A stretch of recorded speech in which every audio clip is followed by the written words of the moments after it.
Some cages are made of gold, but they still lock you in. My name is Rita Okafor, and I used to think love meant luxury. I was wrong. Let me take you back to where it all started. I was 23 years old, working as a sales girl at a boutique in Lekki Phase 1, Lagos. Every day I watched rich women walk in and out, carrying designers' bags that cost more than my yearly salary. I would smile and serve them, but inside I was hungry. Not for food, my family had enough to eat. I was hungry for the life they had. Then I met Chief Emeka Nwachukwu. He came into the boutique one Saturday afternoon to buy a dress for his sister. He was 45 years old, tall, dark-skinned, with a pot belly that showed he ate well. His wristwatch alone could buy a car. When he spoke, his voice was deep and commanding. He looked at me like I was the most beautiful thing he had ever seen. "What's your name, fine girl?" he asked. "Rita, sir," I said, smiling the way I smiled at all our customers.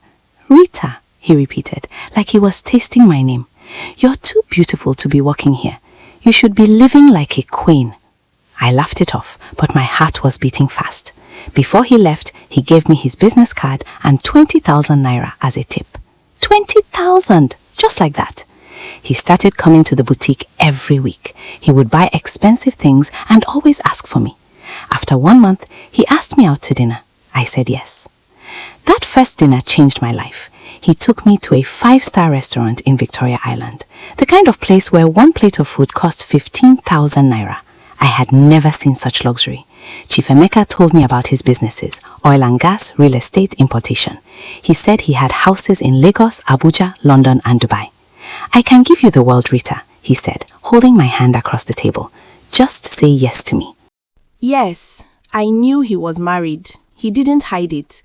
He said his wife was in the village and they had an understanding. He said she was traditional and didn't like Lagos life. He made it sound normal, like it was just how things worked for successful men. My mother always said, "Rita, marry a man who can take care of you. Love alone cannot pay school fees." I thought Chief Emeka was that man. 6 months later, he rented a 3-bedroom apartment for me in Ikoyi. He gave me a monthly allowance of 500,000 naira. He bought me a Benz. My Instagram followers jumped from 300 to 50,000 in 3 months. People started calling me Lagos Big Girl. My friends from the boutique were jealous. My family was happy. My younger siblings were now in better schools because of Chief's money. Even my father, who was always quiet, started bragging about me to his friends. "My Rita is doing well," he would say. "She has sense. She knows how to manage her life." But nobody asked me how I was managing my heart. The first time Chief Emeka hit me was on my 24th birthday. He had thrown me a big party. There were celebrities, influencers, and even a popular musician who performed. Everything was perfect until the party ended. We got back to the apartment, and he saw me smiling at a message on my phone. It was from my cousin, thanking me for the party. "Who is making you smile like that?" Chief asked. "It's just my cousin, baby," I said, showing him the phone. He slapped the phone out of my hand. It shattered on the marble floor. "Don't lie to me," he shouted. "You think I'm a fool? You think I don't know you're talking to other men?" Before I could explain, his hand landed on my cheek. The slap was so hard I fell down. My ear was ringing. I touched my face and started crying. He stood over me, breathing hard. Then suddenly, his face changed. He knelt down beside me. "Baby, I'm sorry," he said, his voice soft now. "I'm so sorry. I just love you so much. The thought of losing you makes me crazy. Please forgive me." He helped me up. He held me and cried, real tears. He promised it would never happen again. The next day, he bought me a brand new iPhone 13 Pro Max and a diamond necklace. I forgave him. I told myself it was just one mistake. Rich men have temper sometimes, I thought. The important thing was that he loved me. But it happened again and again. Each time, the pattern was the same. He would accuse me of cheating, he would get angry, he would hit me. Sometimes a slap, sometimes a punch, sometimes he would push me into the wall. Then he would cry and apologize. Then he would buy me something expensive. A Rolex watch after he gave me a black eye.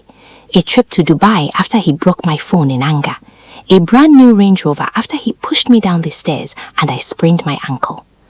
My friends on social media saw only the gifts. They saw the private jet trips. They saw me at exclusive parties. They called me lucky. They called me blessed. Rita, you're living the dream, they would comment under my pictures.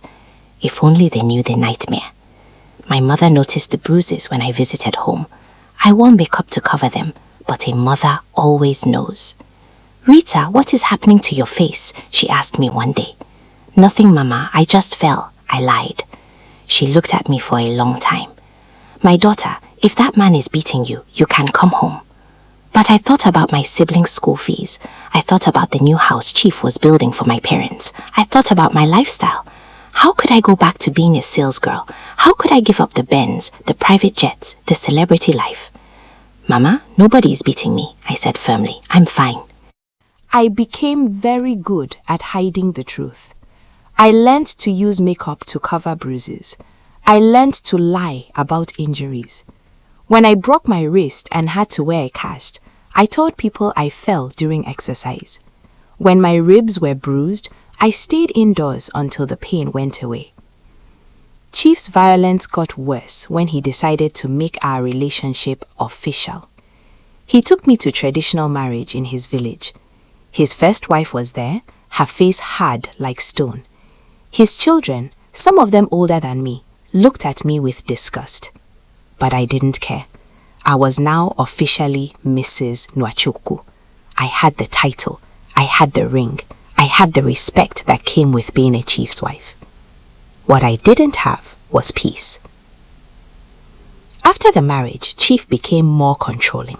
He didn't want me to go anywhere without his permission. He checked my phone every day. He accused me of sleeping with everyone, my driver, my makeup artist, even the security guard at our estate. One day, I made the mistake of arguing back. We were in his mansion in Banana Island. I had gone to lunch with my cousin without telling him. When I came back, he was waiting for me in the living room. "Where were you?" he asked quietly. The quiet was more dangerous than shouting. "I went to lunch with my cousin, the same one I've told you about many times."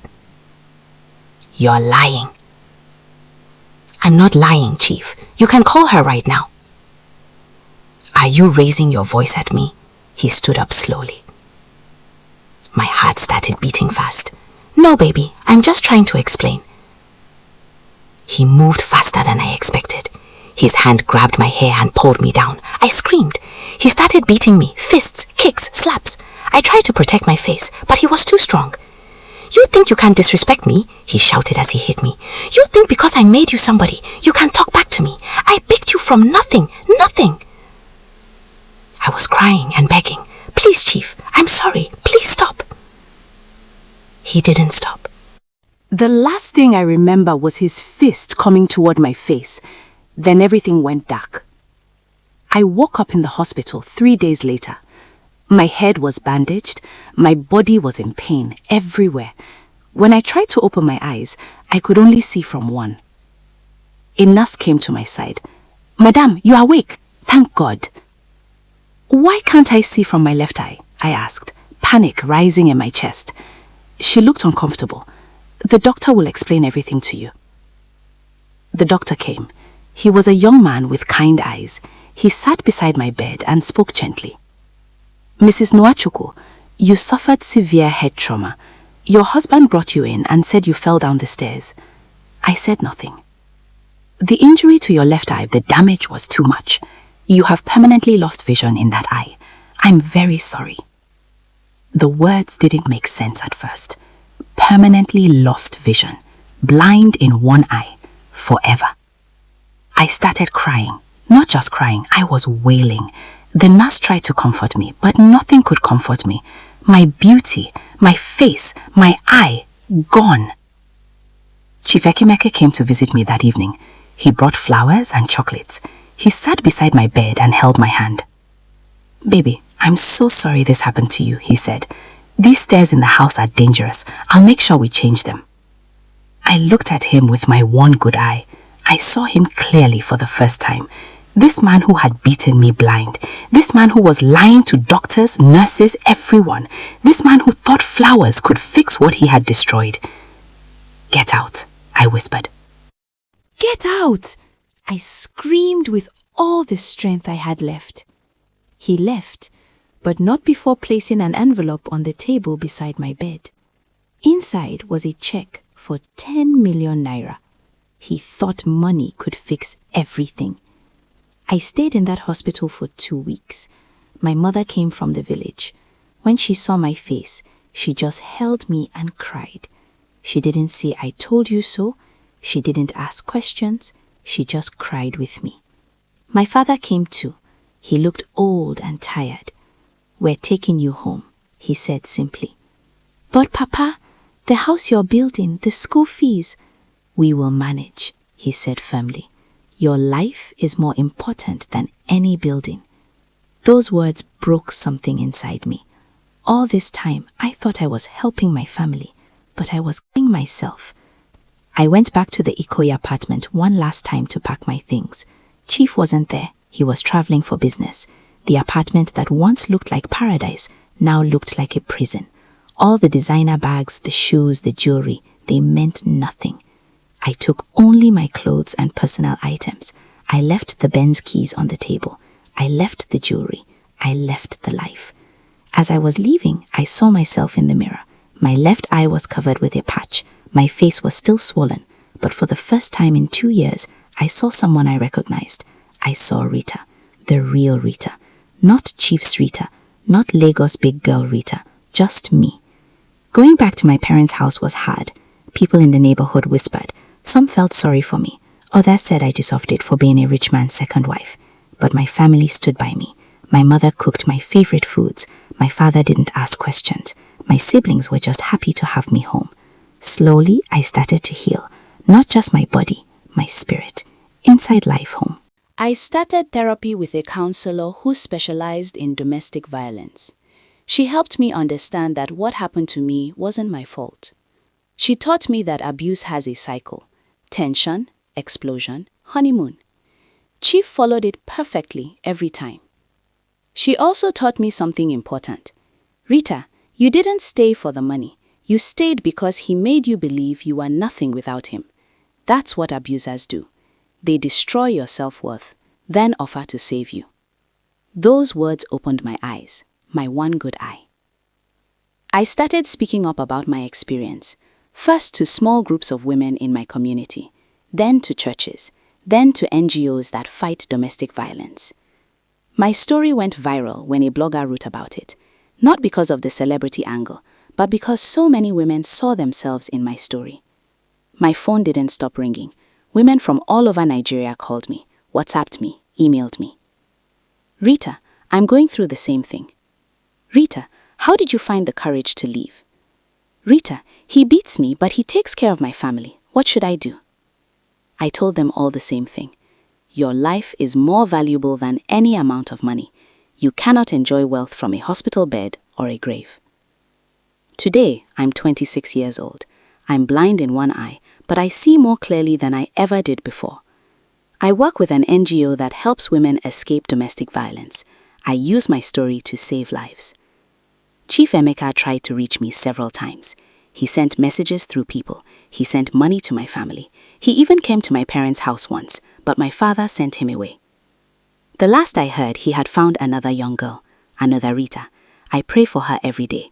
I pray she leaves before it's too late. Sometimes people ask me, Rita, do you regret everything? The marriage, the money, all of it? I think carefully before I answer. I regret staying as long as I did, I tell them, but I don't regret the lessons. Every woman who leaves an abusive situation because of my story makes my suffering worth it. My left eye is gone forever, but that loss gave me vision in a different way. It showed me that no private jet, no mansion, no designer bag is worth your life. Some people still call me foolish for leaving all that money. They say I should have endured. They say other women would die for that opportunity. Inside life. Maybe they would, but I almost did die for it. And for what? To be a rich man's punching bag? To lose my sight? To lose myself? No amount of money is worth that price. If you are reading this and you are in a situation like I was, where someone is hurting you but also providing for you, please hear me. Leave. Leave before you lose an eye. Leave before you lose your life. Leave before you lose yourself. Your family will survive without the money, but they cannot survive without you. The world will tell you to stay. They will call you lucky. They will say you are living the dream, but only you know if you are living a nightmare. And nightmares, no matter how expensive they are still nightmares. My name is Rita Okafor. I used to be blind in one eye, but I was blind in both when I thought luxury meant love. Now I see clearly. Freedom is the real luxury, and you cannot put a price on that. The end. If you or someone you know is experiencing domestic violence, please reach out for help. You are not alone. Your life matters more than any lifestyle. Thank you for watching. Subscribe for more real stories.